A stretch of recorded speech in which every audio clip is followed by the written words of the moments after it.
Hi കൂട്ടുകാരെ, ഇന്നത്തെ recipe ഒരു മത്തി ഫ്രൈ ആണ്. ഈ ഫ്രൈക്ക് വേണ്ടിയിട്ട് 6 മത്തി കഴുകി വൃത്തിയാക്കി വെച്ചിട്ടുണ്ട്.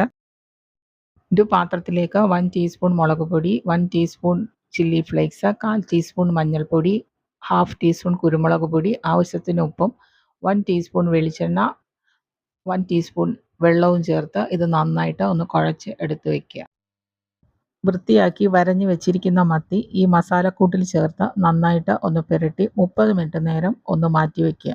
ഒരു പാത്രം അടുപ്പത്തിലേക്ക് വെക്കുക. അതിലേക്ക് ആവശ്യത്തിന് വെളിച്ചെണ്ണ ഒഴിച്ചു കൊടുക്കുക. ഫ്ലെയിം അഡ്ജസ്റ്റ് ചെയ്യുക. പിന്നെ ചെയ്യേണ്ടത് കുറച്ചേറെ കറിവേപ്പിലയും കൂടെ നിരത്തി കൊടുക്കുക. ഈ കറിവേപ്പിലയുടെ മുകളിലായിരിക്കണം മത്തി ഇട്ട് കൊടുക്കേണ്ടത്. അങ്ങനെ മത്തി ഇട്ട് കൊടുത്ത് 2 വശവും നന്നായിട്ട് ഒന്ന് മൂപ്പിച്ച് വറുത്ത് കോരുക. നല്ല രുചികരമായ ഒരു മത്തി ഫ്രൈ ആണിത്. അതായത് കറിവേപ്പിലയുടെ നല്ല മണവും ഇതിനുണ്ടാകും. എല്ലാവരും ട്രൈ ചെയ്ത് നോക്കുമെന്ന് വിചാരിക്കുന്നു. Okay, thank you.